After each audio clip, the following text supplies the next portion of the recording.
The Tales of Limendore Woods by Siglin de Francesca, Book 1, The Way of Gnome. Chapter 8. Questions.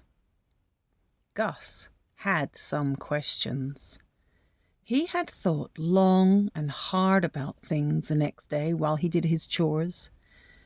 At first he had thought about asking his papa the questions at breakfast, but realized that they were gnome matters, and it was best to keep them as such.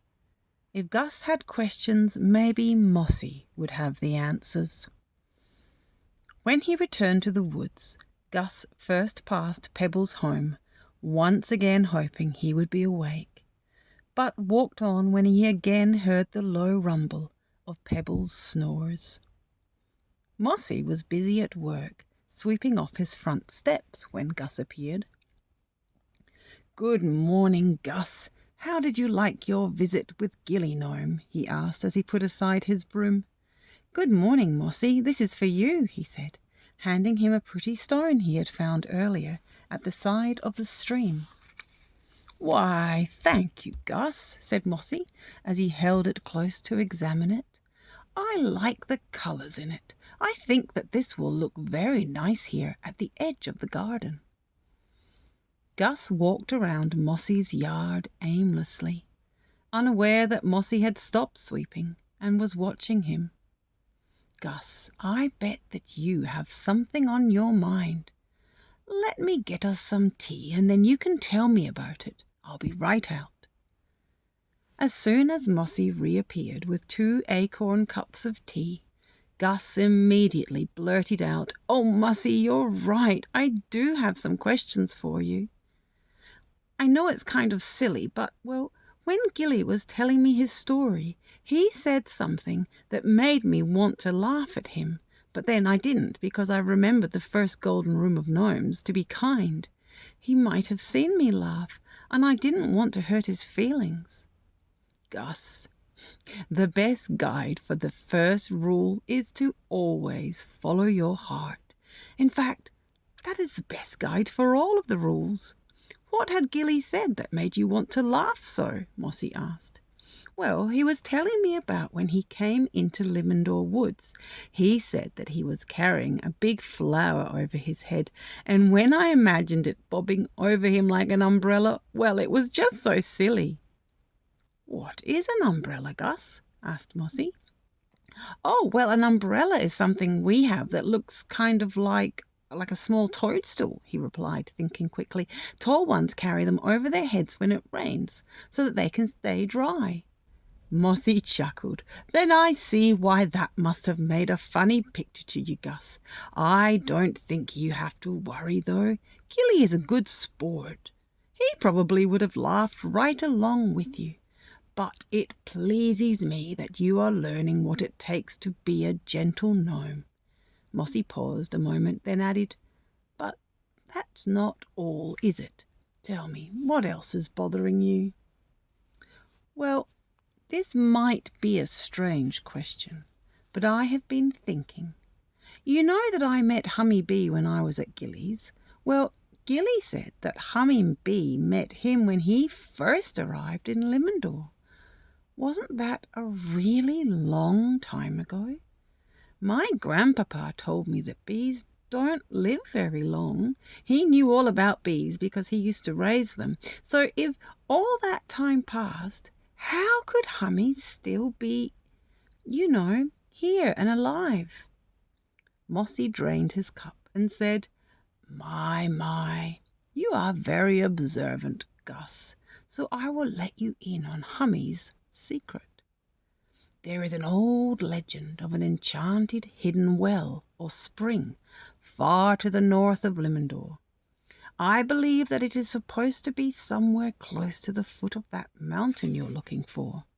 This special place, called the Silver Spring, is known for its magical waters. Very few have ever found it. However, I think Hummy Bee might have, for I too have known her for a very long, long time." Gus's eyes widened. So the mountain is real, and there's a magic spring as well?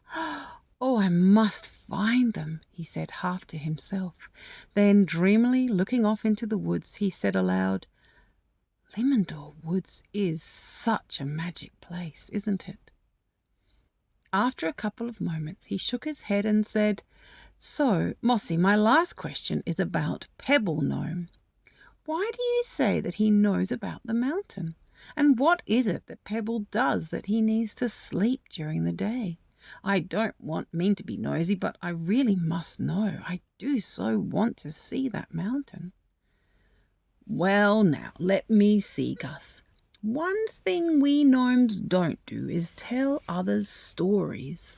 But as his special kind of gardening is his gift, and his story is pretty much common knowledge, I don't suppose Pebble will mind my telling some of it.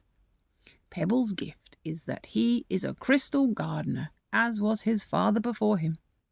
A crystal gardener? I've never heard of a crystal gardener, Mossy. What's that?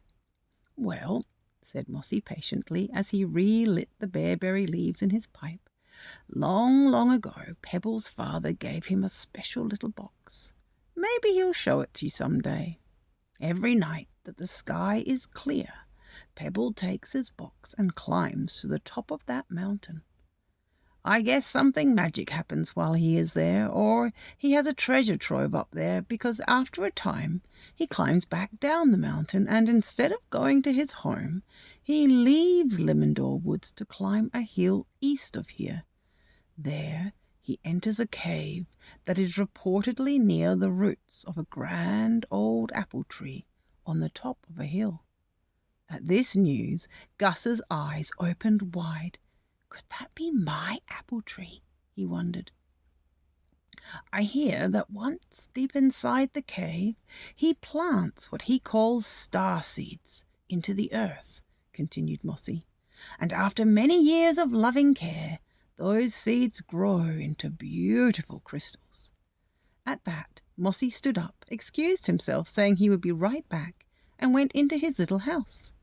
A moment later he came out holding several beautiful, glistening clear crystals. These are some of the crystals that he grows, Gus. Here, you may have one, though I'm pretty sure he will give you one when you finally do meet him. Gus was speechless as he turned the brilliant crystal over and over in his hand. Imagine that, a crystal gardener. But you have never been to the mountain, Mossy. No, my boy, I have not. After all of my scout-about adventures, I find I am very happy staying right here. Mees and I have a good life on this side of the woods. I do travel as far north as Teasel and Tweed's house on occasion, but that is usually only when I need new socks or to have old ones mended. Teasel and Tweed, who are they? Oh, I forgot you haven't met them yet. I guess they should be the next gnomes for you to meet. Perhaps you could go there tomorrow. Do you think you could find the way to Gilly's garden again? They live only a little bit beyond his turn-off to the east of the path. Oh, yes, Mossy, I would love to go, said Gus, his eyes shining at the prospect of meeting yet more gnomes. He did hope he could remember the way to Gilly's, though. Good. Would you mind terribly bringing them a parcel from me?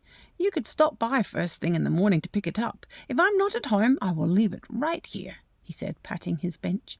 I'm sure you will like meeting those two. They are very colourful fellows. Gus was in a daze. He wanted to walk and think. Maybe he would stop by Pebble's house again on his way home. Imagine, thought Gus to himself as he got up to leave, a crystal gardener. Who has ever heard of such a thing before? And he knows the way to the mountain. So there is a mountain, and I didn't imagine it. And to think there may be crystals growing right under my apple tree. Gus said a distracted goodbye to Mossy and Mees, and then took the path to the forest edge, the path that he had come to know so well. Mossy watched young Gus as he disappeared among the trees. He remained standing there with Mees at his heels, long after the boy had departed. Mossy was surprised at how he felt each time Gus left. He had never thought of having a son before. He never thought how it would feel to be a father, and now that he was so very old, he had no reason to. And yet, each time that lad, that tadpole of a tall one, left to go home, Mossy realized that he felt a strange tug in his heart. After all these years, this was a new feeling. He stood there and thought about it for some time. Gus had been making some plans on the way, so by the time he returned home, he was all in a dither. There was so much for him to do. Thinking ahead, he asked his mother if she had a bag that he could use when he walked through the woods. Secretly, he thought that a nice carrying bag would make him look a lot more like a gnome. He also asked if he could have popovers for breakfast, as he planned on bringing some with him on his trek. Lying in bed, trying to sleep, he went over the things that Mossy had told him, things about Hummy Bee and the Silver Spring and about Pebble and the mountain. Then he remembered that he was going to meet some new gnomes the next day. Do you remember what their names were? Yes, that's right, Teasel and Tweed. Gus thought about them and wondered what they did, and he wondered what it was that Mossy had asked him to take to them. Then in his mind, Gus imagined the path through the woods, step by step, and just as he had conjured up the entrance to Gilly's wonderful garden, his eyes finally closed.